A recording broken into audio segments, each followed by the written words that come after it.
I'm back.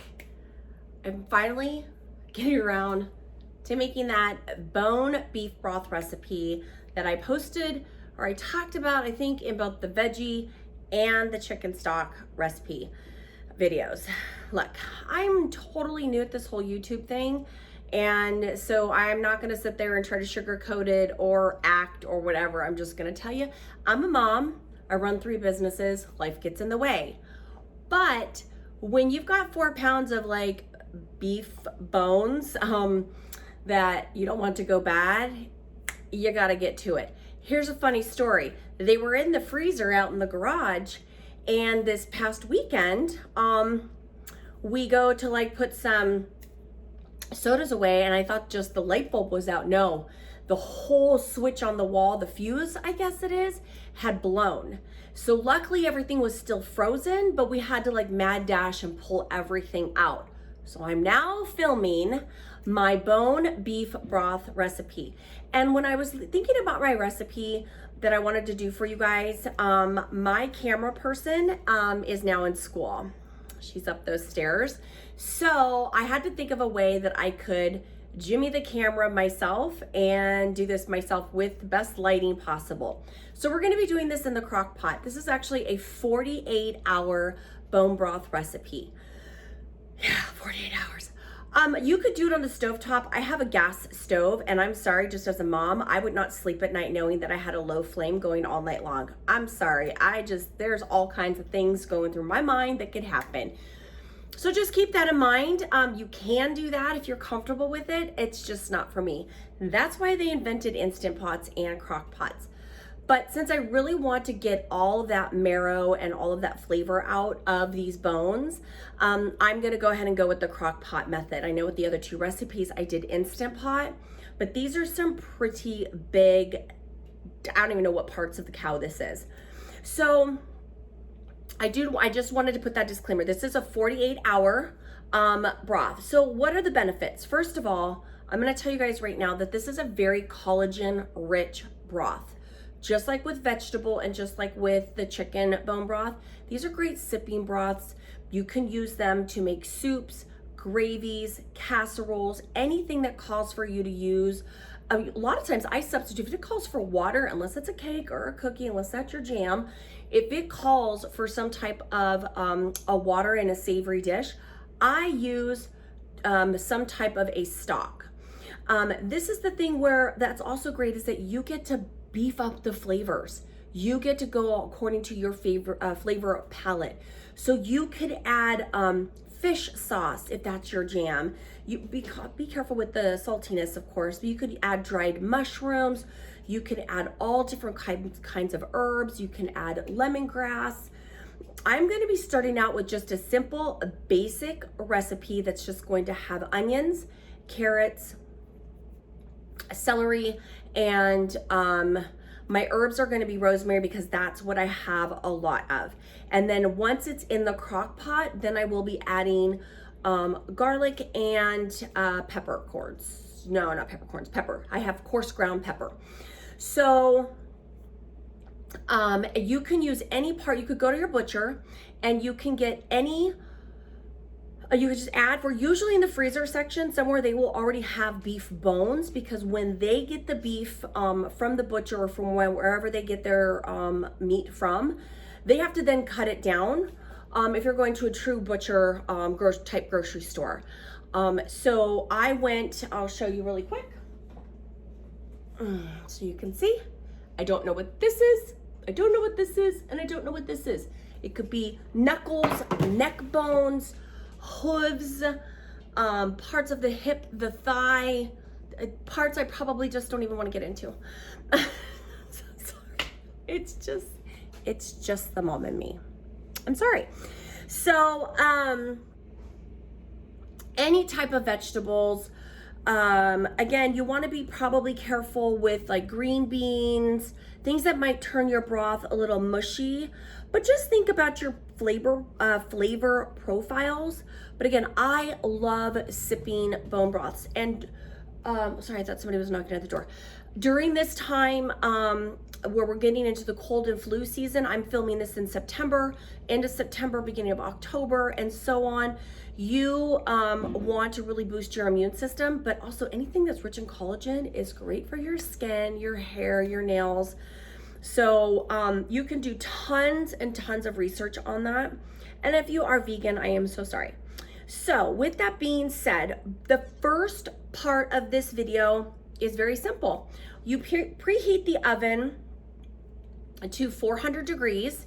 And when you get your beef bones, if they're already frozen, you want to thaw them, and then you're going to place them in the sink and you're gonna just rinse them.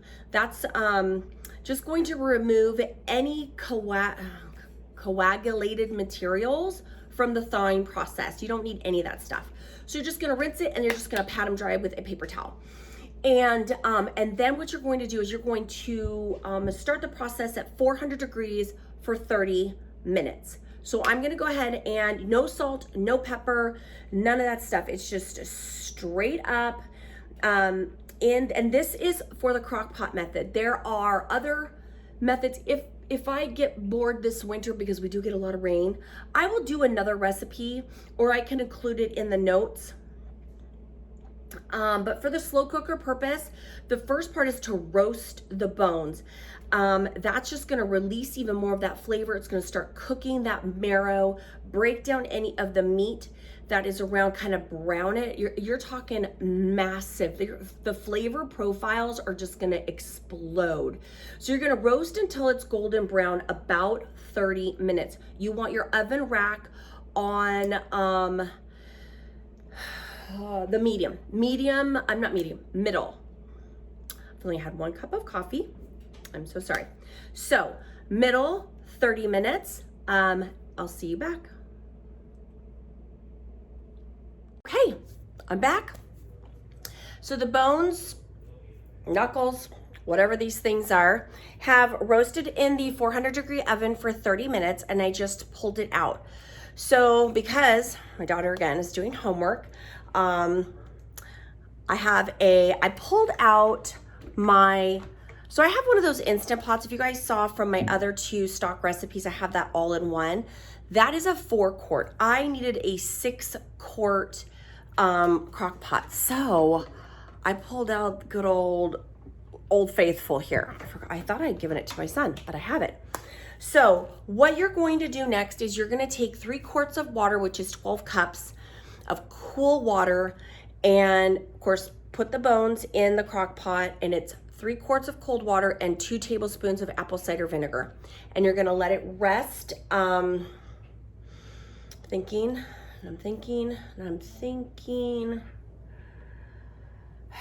I should have wrote this down. Well, you're cooling them down basically. So about 30 minutes or so, okay? So I am going, because these are big. I don't know what's in there. Let me tell you, when your kids start cooking, all of your stuff gets ruined. Okay, so I did want to lift this up so you guys could see, because I can't bend my camera down. So this is how it looks, how they look roasted, okay? There's no salt, no pepper, no anything. And I don't want, be safe. I'll put the thing, be safe. Okay, so, okay, gotta hold on to things. Told you guys, this is mom cooking. Okay, so you're gonna put the bones in the crock pot. This sucker's huge. I don't even know. I'm sorry, the lighting is so horrible. Again, I am not an expert. I'm not an expert, okay? I'm just a regular old mom. Well, not old, although it is almost my birthday month. Okay. Then we're gonna fill this with 12 cups of water. Okay, so.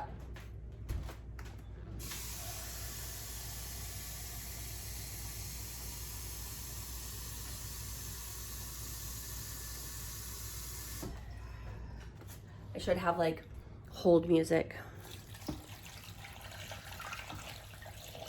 But basically you want enough to cover the the bones.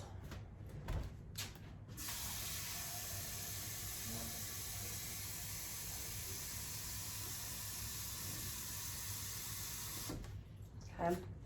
So this is a 4 cup measuring cup thing. Yeah, this is going to be just enough. It's a lot of liquid. But as long as the bones are covered, that's all that matters. So hopefully my crock pot doesn't runneth over. Oh yay, it's just enough.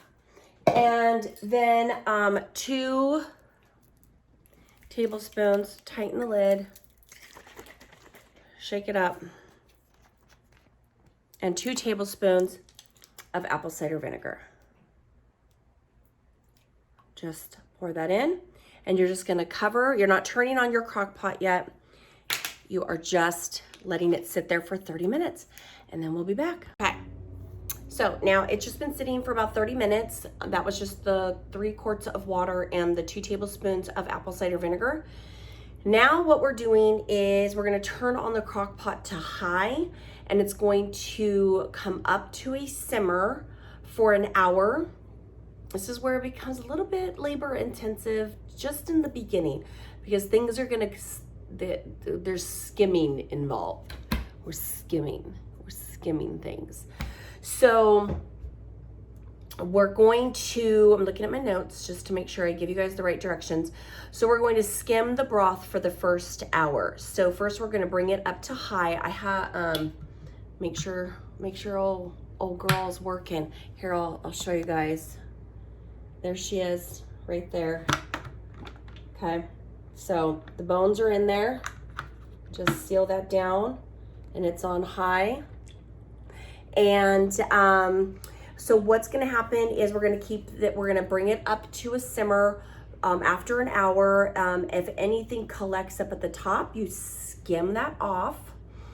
And if the water has gone down, you wanna add any to keep all the ingredients covered. So actually what I'm gonna do is just kind of make sure, because I feel like that bigger bone is resting on top of something. Just kind of move things around just a little bit. There we go. And there's already some stuff. I don't know why I'm making the face. Just making the face. But anyways, so after this is we're gonna do this for 24 hours before we even put the carrots and the onions and the celery and all this stuff in. This is just gonna cook just like this, just the bones in the apple cider vinegar and the water for 24 hours. So it's 5 o'clock on the dot. At 5 p.m. tomorrow is when I will add the onions and the carrots and any of the herbs and all the other things, and that's gonna be all on low. So after 1 hour, I will switch it to low and just kind of skim and check and skim. If any of the water's gone down, I will add more water because you want to keep those bones moist. You don't want them dry. And so I will check back with you guys after this has been simmering for about an hour.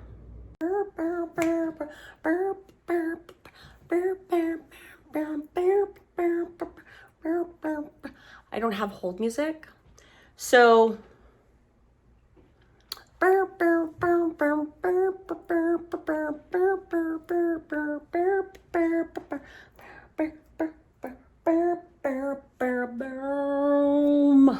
okay, so it's been an hour of simmering on high. There's really nothing for me to skim off. There's no foam. So I just wanted to show you guys. So now what I'm gonna do is I'm gonna turn this on low, and this is going to cook for about 24 hours. So occasionally I'm just going to skim off any foam that shows up and monitor the water, and we will come back and we will check this in 24 hours. All right, I am back. It's a new day, and it has been, well, actually it's been about 25 hours. I was supposed to do this about an hour ago, but I got a little busy. What are you gonna do? Okay, so after about 24 hours, and I have skimmed the top. I did that when we came home from an errand. You guys, it smells amazing. But this is now where we're going to add You're basically adding 1 carrot. I had tinier carrots, so I added 3, but it says 1 large carrot, 1 onion. I don't have an onion. You can also use scallions or like green onions. So I'm adding 1 bunch of scallions that I just basically cut into like 4ths.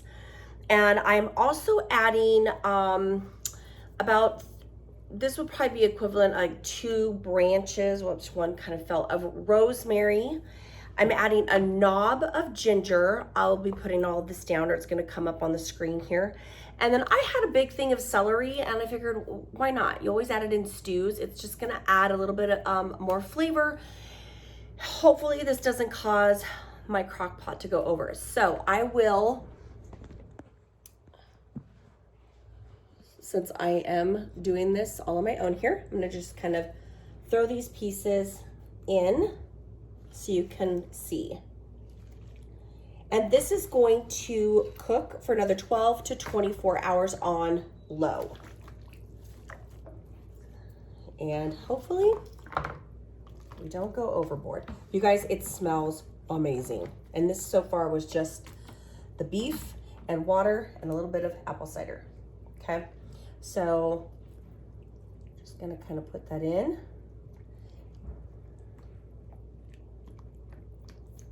All good. That's it. I'm gonna cover this. Bring you guys back up. Okay. So again, this is going on looking at my notes. It's gonna go for 12 to 24 hours. It's basically just saying until it's a rich golden brown color. I'm gonna cook this. I'm gonna check it in the morning. It is 6 o'clock, so 12 hours would be 6 a.m. I don't get up that early. So I'll check it again. I'll check it in the morning, and I'm just basically going to taste the broth. I will check the coloring, and if I feel that it's ready, and it's got that nice, rich, golden brown color, I will pop back in here and tell you guys the next process. Again, it could go from anywhere from 12 to 24 hours, just depending on how rich and also how much marrow and how much how big the bones were. So right now they've cooked like down a lot, and it smells amazing. God, you guys, I wish there was smell-o-vision. I'm just telling you. So this has been fun so far. I just can't wait to taste it. Now I'm gonna, like, the wheels are already spinning on what I can make. Oh, I have no idea. So anyways, that's all I have for you guys for at this point in the process. So we will check back in about 12 hours. Okay, oh my God, my dogs are going crazy. But this has been probably the longest process ever for a bone broth. But I'm gonna tell you guys right now that it smells amazing in here. So it has been 24, actually a little bit longer than that, almost 25 hours. I went ahead and let it go, and at the 12-hour mark, I just felt like the vegetables weren't broken down enough. And I had quite the busy day. So what you do now is at this point, I've turned off the crock pot, and I'm going to strain it. And then I have to let it cool before I put it in my mason jars, or else these suckers will just burst in my hands. So again, everybody's busy. I can't take you with me on this journey. Let me see if I can show you guys. So here it is. Oh my goodness. So good. What? Oh my gosh. Okay, it smells amazing. I can't honestly, it's so hot, I can't even taste it. So I'm going to, because I can't take you guys with me, I'm gonna strain it, and then I will be right back. Okay, so they're still cooling in the jars, but I went ahead and strained it, and then I went ahead and put them into 3 mason jars. These are 1 quart mason jars, which is about 4 cups each. And I'm not gonna put the lids on, because they need to cool all the way down. I don't want any bursting or exploding. But you guys, this has so much flavor. I don't need any salt. I didn't even use the peppercorns. Smells amazing. The rosemary was so fresh that there's just just enough flavor and freshness to this. I will definitely be using one as a sipping broth, and then the other two I will save for either soups or stews this fall. So I hope you guys enjoyed this video. Please, as always, like, subscribe, share with your friends. Head on over to my website, luciemitchell.com. I'm always updating my clean recipes page with seasonal recipes. And if there's anything that you would like to see this mom create in her Portland kitchen, please, by all means, shoot me a message and I will do the best that I can. As always, thank you guys so much for watching, and I will catch you guys next time. Bye-bye.